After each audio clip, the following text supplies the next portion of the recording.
Welcome to some very famous people you've never really heard of. Bite-sized biographies of the famous, the infamous, and the quirky in less than an hour.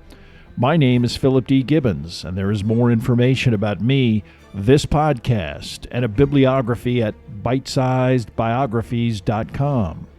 There are also photographs of many of the individuals and items mentioned in this podcast. At the conclusion of Part 2 of this presentation, there will be additional suggestions concerning further information about today's subject, Jan Baalsrud and World War II's Greatest Escape.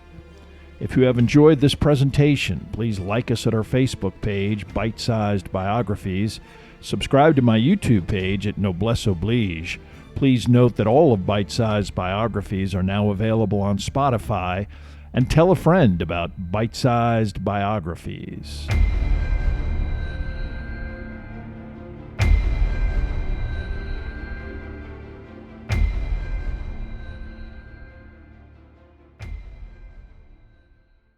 Meanwhile, in the darkness, Baalsrud and 17-year-old Ingvald Petersen were able to successfully traverse the waterway between Hersoy Island and Mikkelvik, a village on the large island of Ringvasoy. Although moonlight allowed Ingvald to find his way, it also was a problem if any patrol boats were on the water looking for them, but they encountered no one. Upon arrival in the vicinity of the Jensen home, again another small cottage in a fairly remote area along the shoreline, Ingvald presumed that Jan would want him to personally introduce the commando to the Jensen family. But Jan refused, telling Ingvald that his part was finished and the Jensen should have no idea how he arrived in the event anyone was ever arrested and interrogated. He gave his benefactor a hearty handshake, got out of the dinghy, and headed towards the Jensen home. Despite his early morning arrival, Jan figured that the cover of darkness was a benefit, not knowing who or what might be able to observe the Jensen cottage during daylight.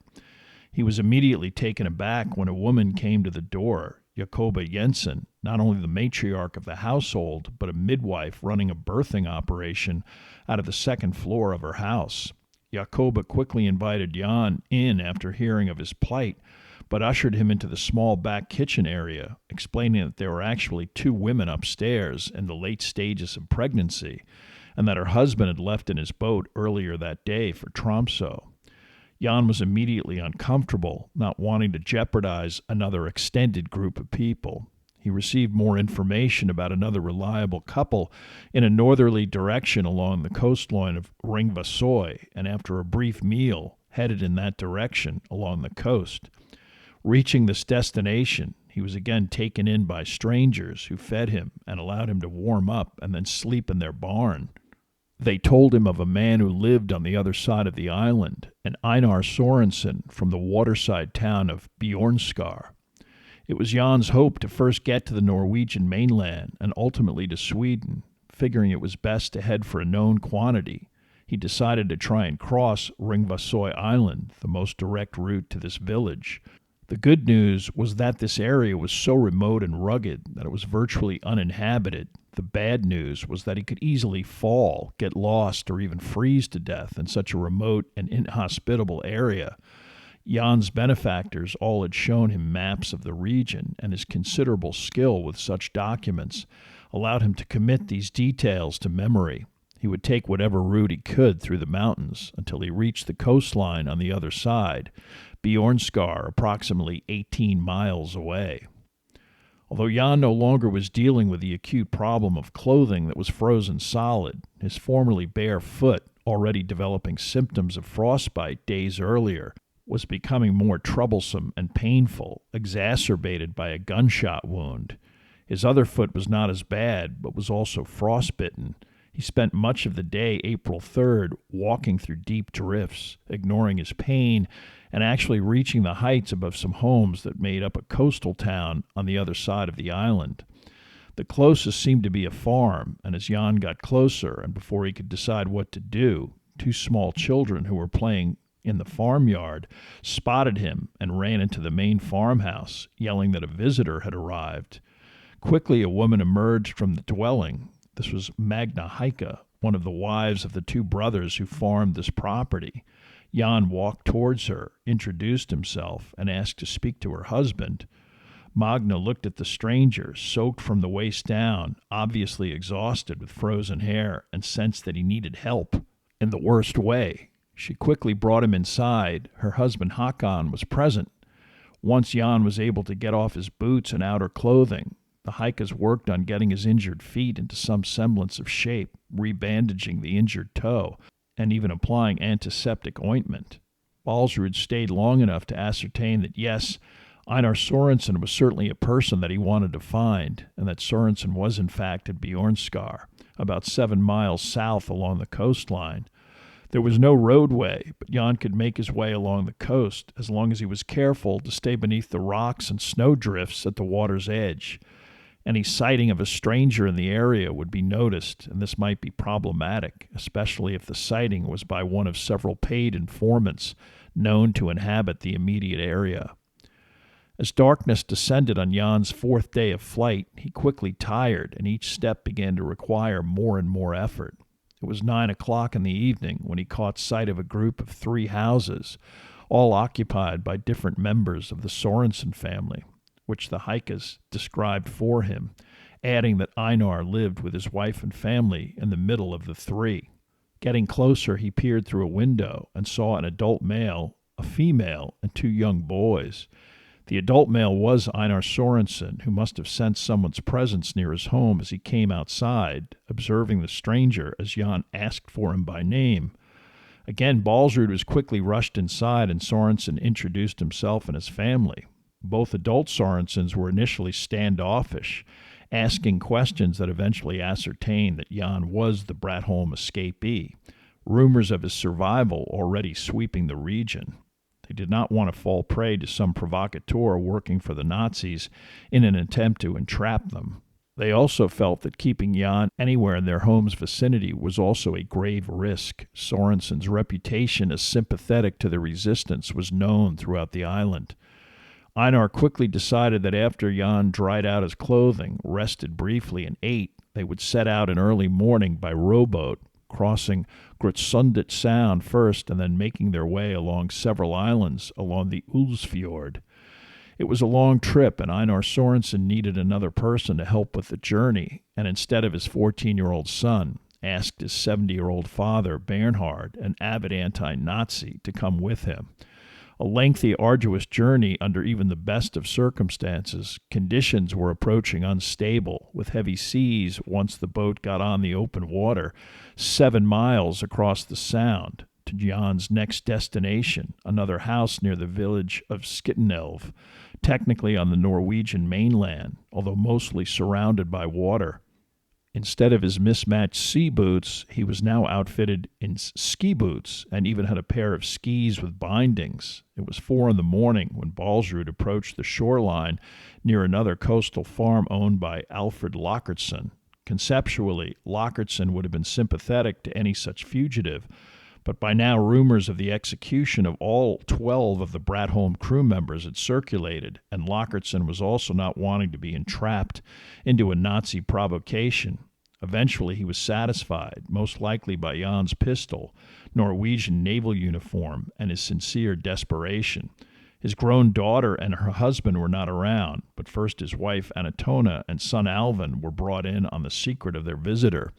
Again, Jan was reluctant to stay in one place and jeopardize another family, but Alfred then convinced Jan that attempting to walk from their location was unwise.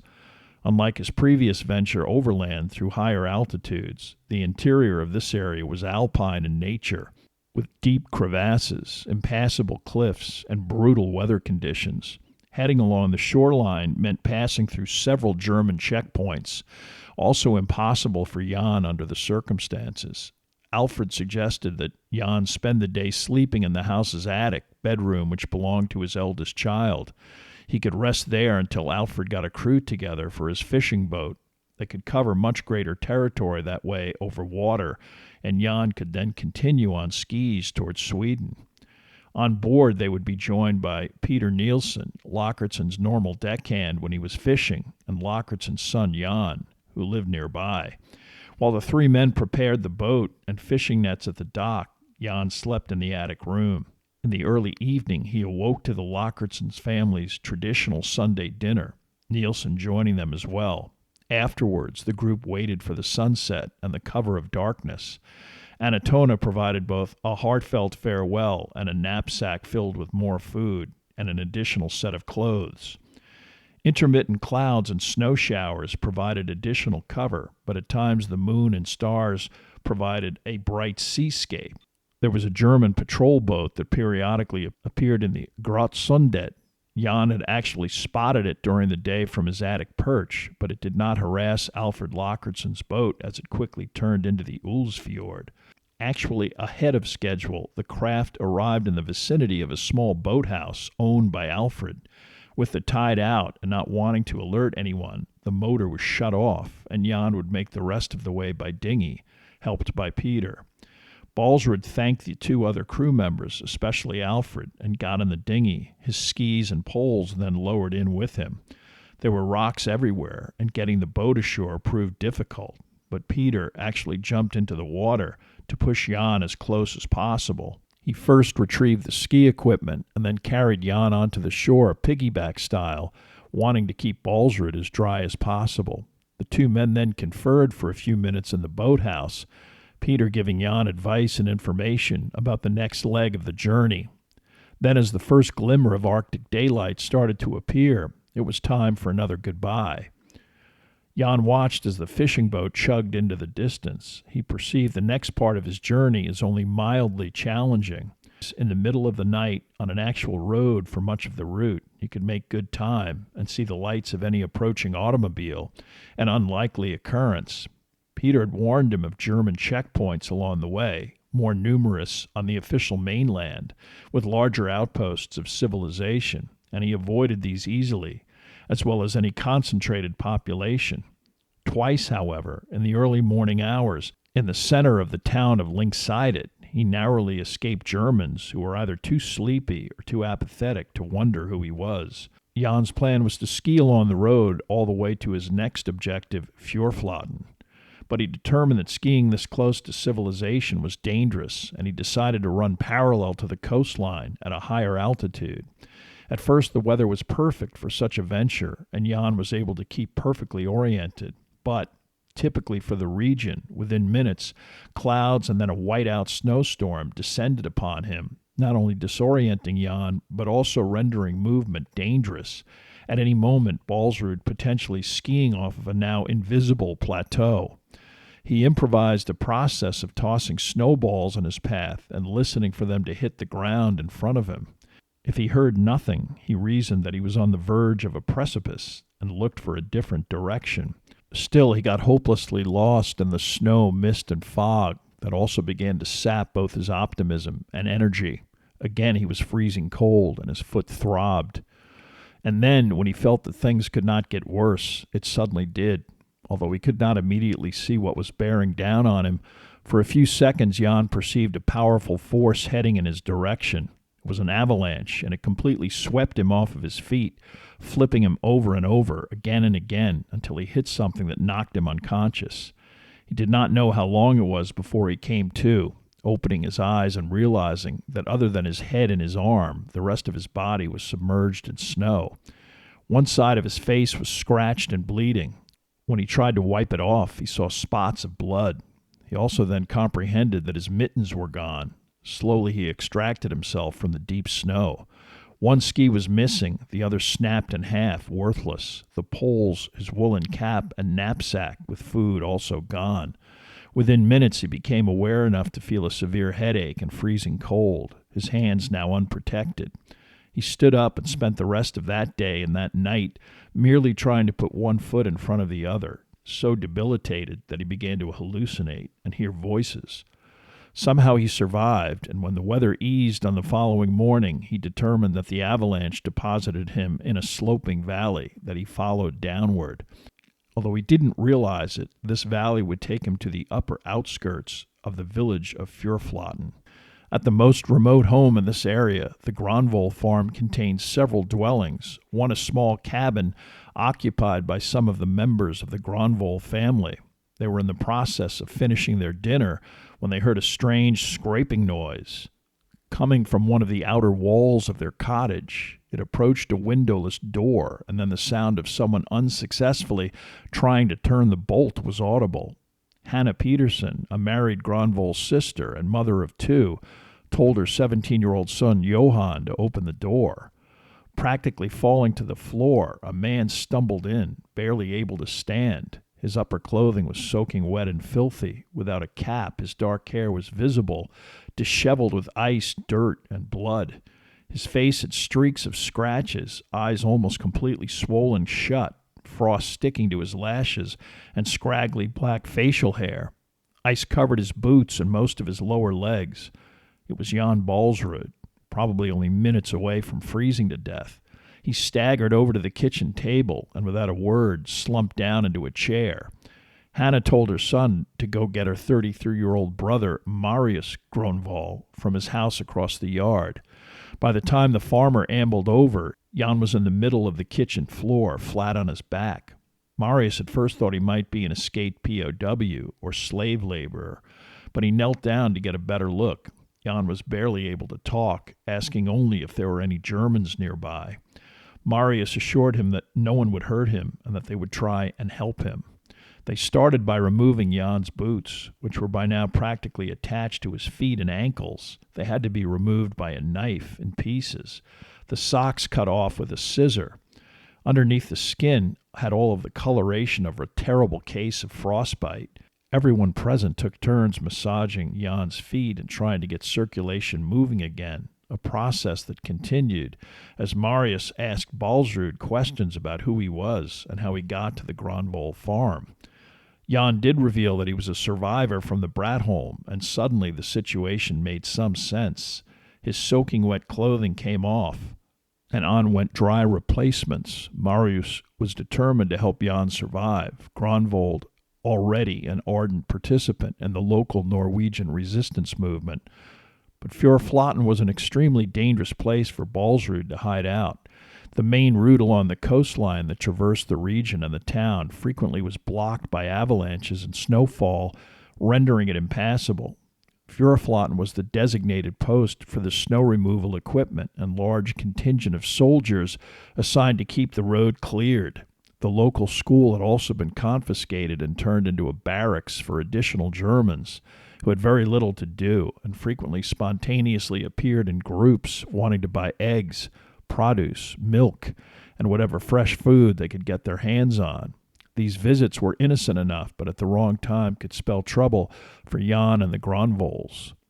In the short term, even Jan, always sensitive to the potential danger presented by his presence, knew that he could not leave his current location. He could barely stand, much less walk any appreciable distance. At 2 a.m, he was placed on a sled and moved to the hayloft of a remote barn on the property. A mattress and blankets installed to make him as comfortable as possible. As well as his impaired legs and feet, Jan also suffered damage to his eyes, barely able to open them, which caused pain. Visibility also reduced to extremely blurred vision. Still, for the moment, this was the best alternative, and it was hoped that Jan might quickly improve.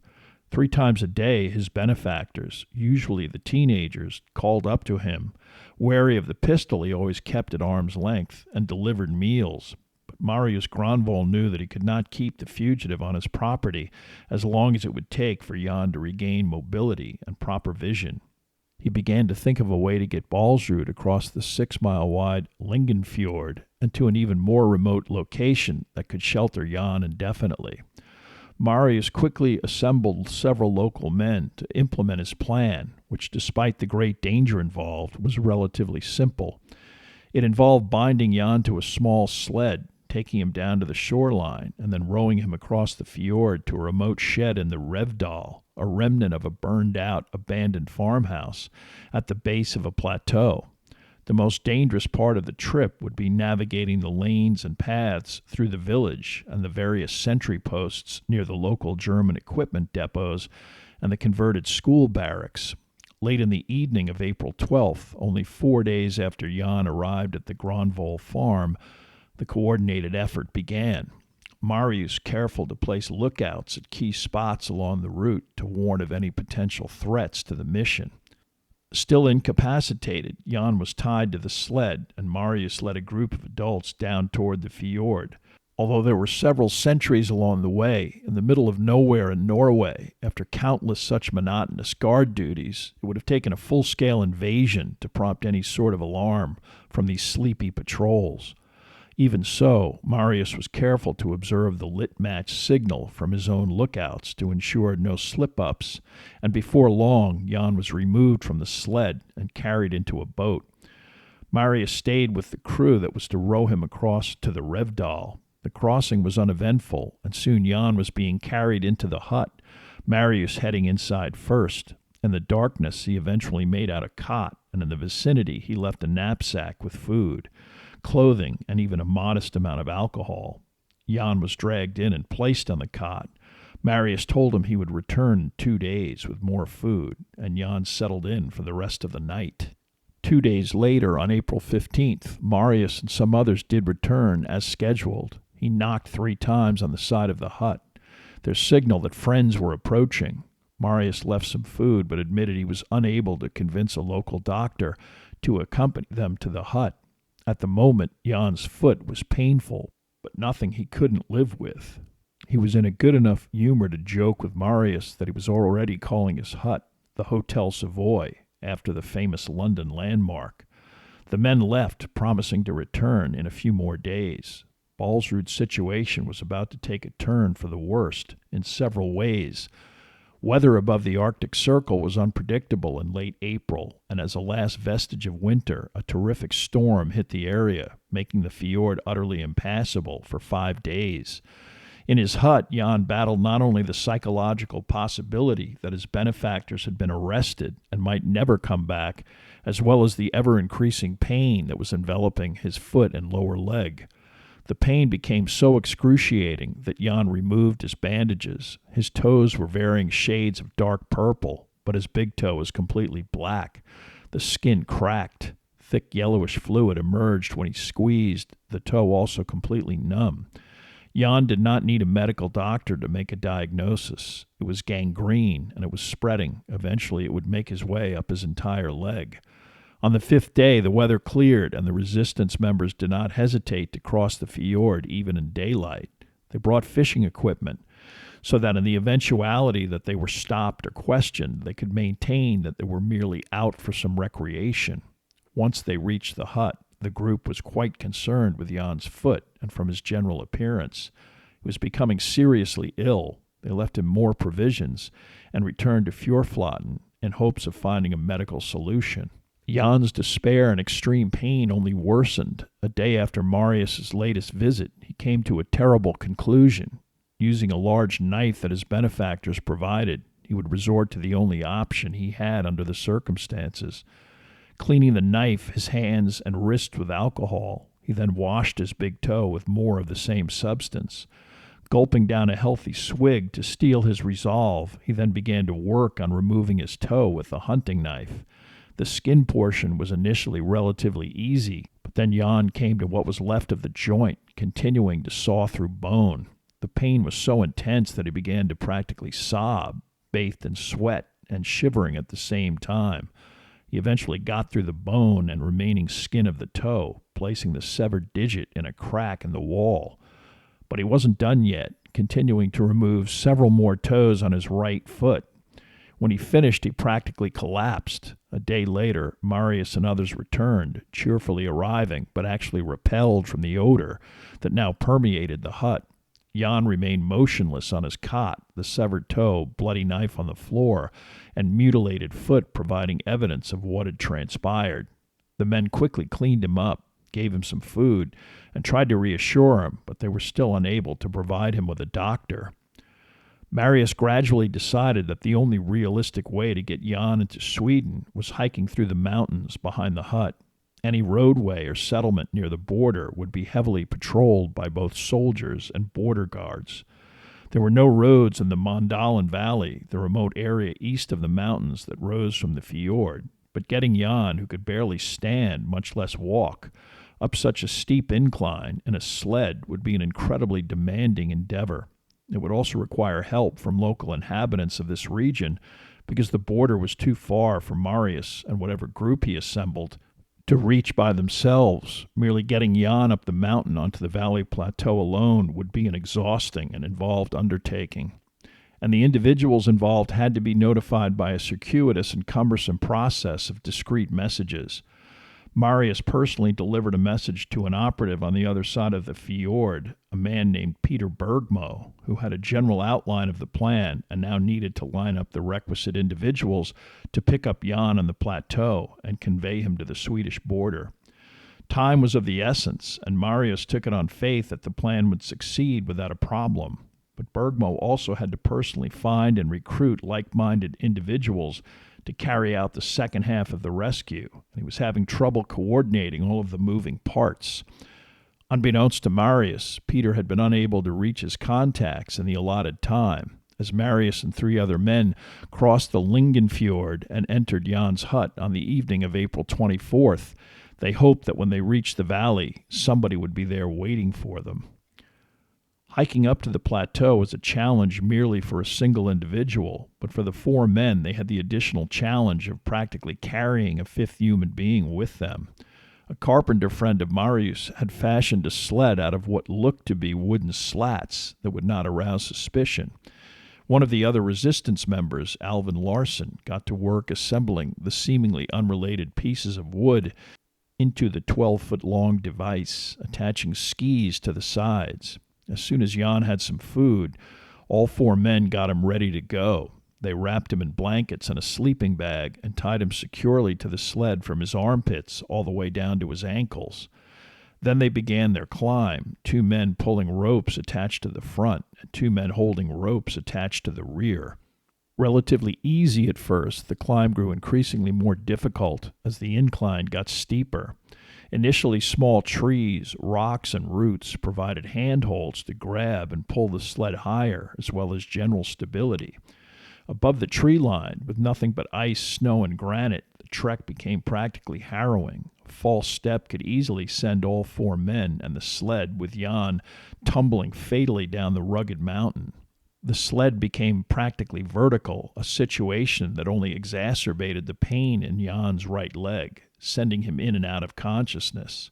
One final extreme ridge forced the men to proceed sideways and gradually upward, one careful step at a time, Jan's sled hanging mostly in midair. After this final challenge, 2,000 feet of relatively flat plateau stretched out in front of them. The worst they believed was behind them. Heading across this area, Marius and company reached their rendezvous point with the Magdalen men within the established time period of between 2 and 4 a.m., but there was nobody there. Not wanting to drag everyone further, 2 of the 4, Amandus Lillevall and Olaf Lanus, agreed to take the skis and search the area for any sign of the other group. They skied all of the way to the edge of the plateau and were able to quickly determine that no one was there or even heading in their direction. After making this depressing and startling discovery, it was quickly determined that Jan could not be returned to his hut. Although they felt that they had disappointed him, Jan was only encouraging. He kept reassuring them that they had done all that they could and it would still work out. One of the largest and most prominent landmarks on the horizon was a huge 15-foot-high boulder surrounded by snowdrifts. These drifts were formed in the shape of a natural enclosure. The 4 men cut an opening large enough for the sled and then pushed Jan feet first into the enclosure. Then they built up the snow to enclose him, except for a small opening, the rock itself and the frozen snow providing an igloo-like shelter. It was not ideal, but the best they could do under the circumstances. Whatever food and beverages remained were collected and left for Jan, and while they shared encouraging words and told him that the other crew would get there relatively quickly, privately they were pretty dispirited. They not only needed to figure out what went wrong, they first needed to get down the mountain and across the fjord without attracting attention. They left him with a password, "Hello, gentlemen," so he would know when they returned. Fortunately, on a Sunday, all 4 men were able to get home without attracting suspicion. Marius immediately picked up his telephone and left a coded message for Peter Bergmo that his delivery of fish yarn was immediately available. Bergmo could only respond by thanking him and responding that he would pick it up as soon as possible. On Sunday night and Monday morning, 2 Norwegians, Peter Isaacson and Nigo Nielsen, were sent by Bergmo to retrieve Jan Baalsrud.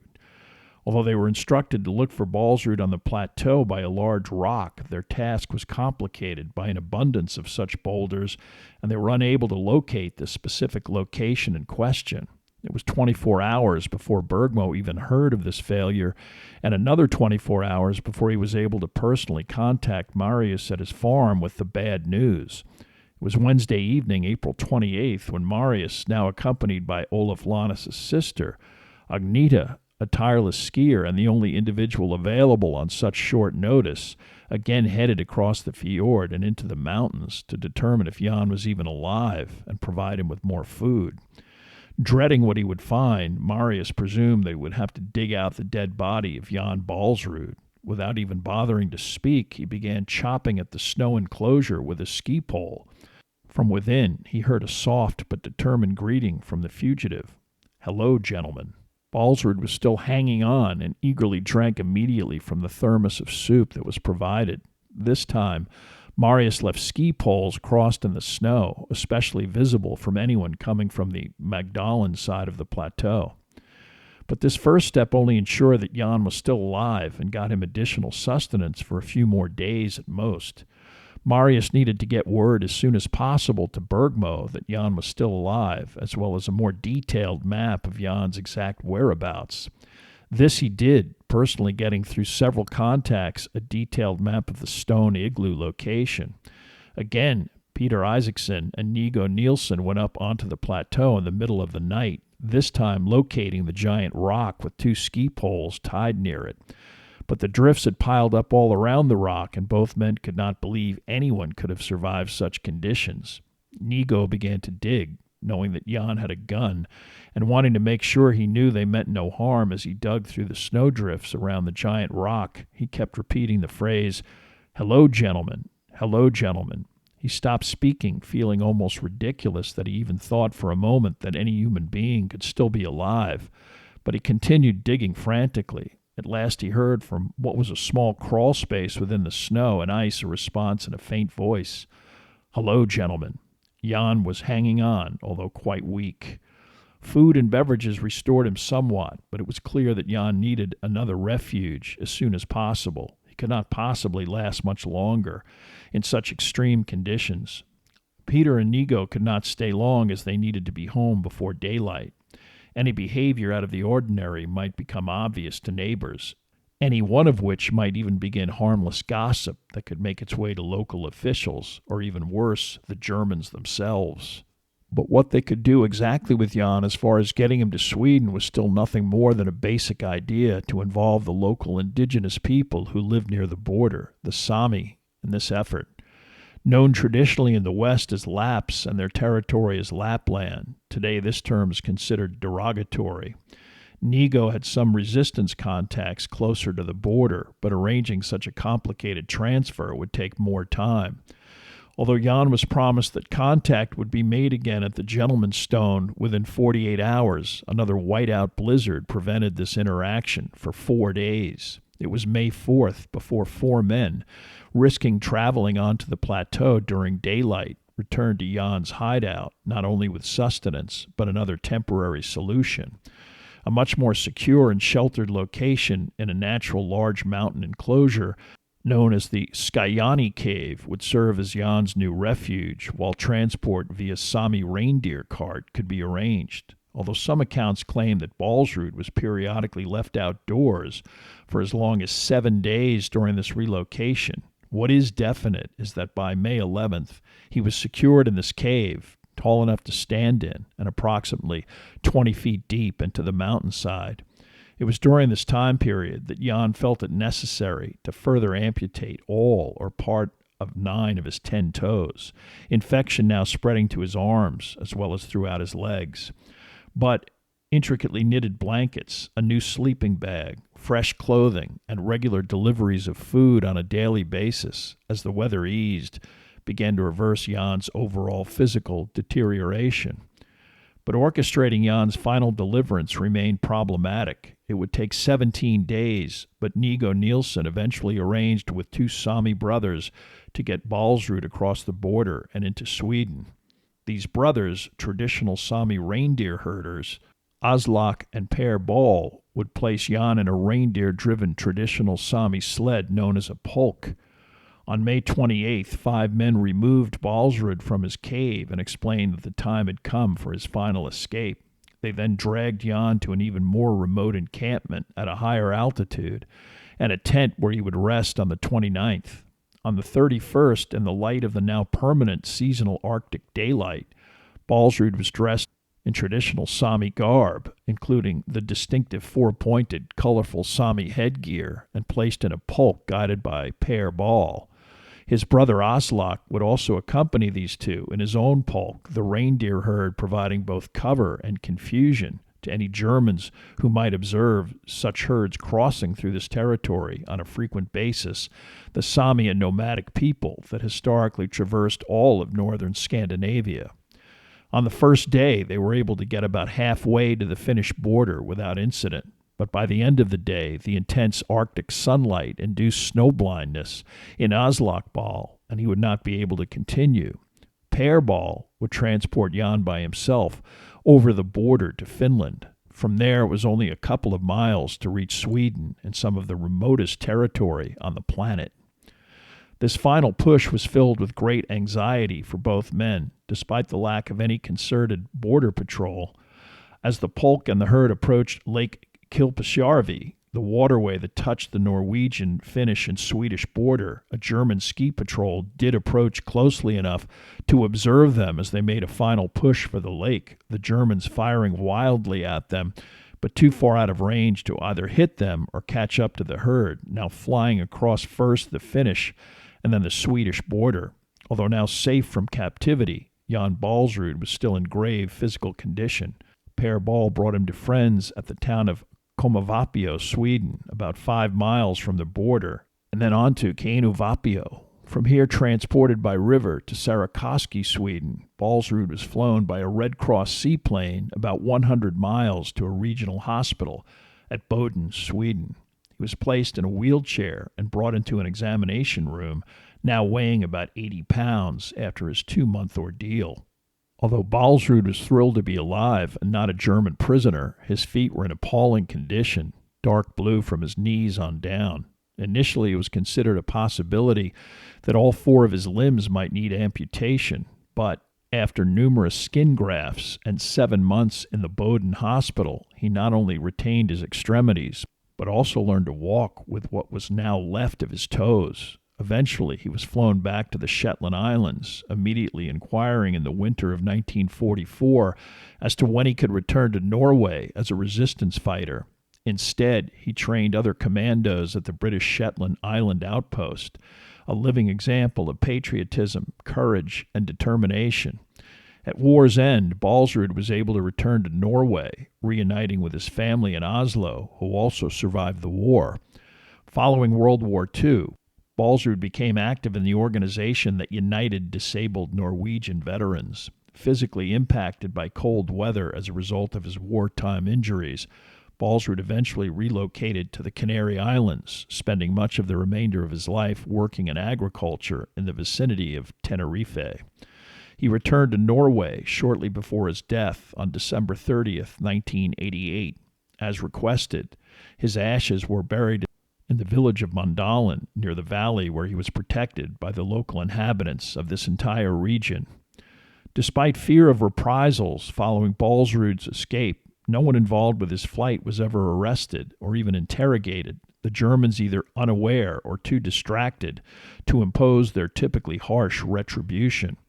However, besides the executed and deceased victims of the Bratholm betrayal, several individuals were arrested and deported to concentration camps. The 2 half-brothers Jernberg Christensen and Sindolf Andreasen both died during captivity, Christensen in Bergen-Belsen in March 1945, Andreasen at Natzweiler in March of 1944.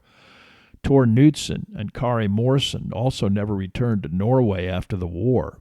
Morrison died at Melk, a Mauthausen satellite labor camp, and Knutson suffered a similar fate at an unknown location. Håkan Sørensen, the shopkeeper who initially contacted law enforcement about the Bratholm, was arrested and tried after the war, receiving a sentence of 12 years and forced to repay the money he received from the Germans, 5,000 kroner. Holger Hoel also was prosecuted for his role in this incident, getting a 12-year sentence. Following the war, both men were released from prison after serving about half of their sentences. In 2017, a film entitled The 12th Man was produced in Norway, depicting the ordeal of Jan Baalsrud. Even today, the population of Troms, the region that sheltered and protected Baalsrud, remains quite proud of their role and conduct during his time of need. Every year, at the end of July, a 200-kilometer reenactment of Baalsrud's escape occurs with participants taking part in some or all of the trek.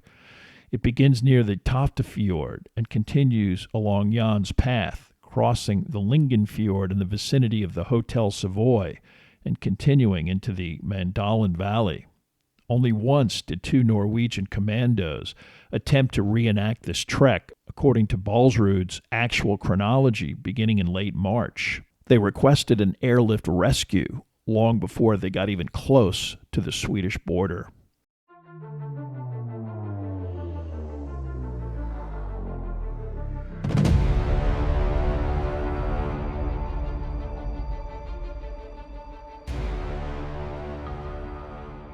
Thank you for listening to part 2 of this podcast about Jan Baalsrud. Information for this podcast came from the books Defiant Courage by Astrid Carlson Scott and We Die Alone by David Haworth. There are also additional photographs, bibliographical, and musical information at bitesizedbiographies.com. Thank you for listening. Please tell a friend about Bite-Sized Biographies.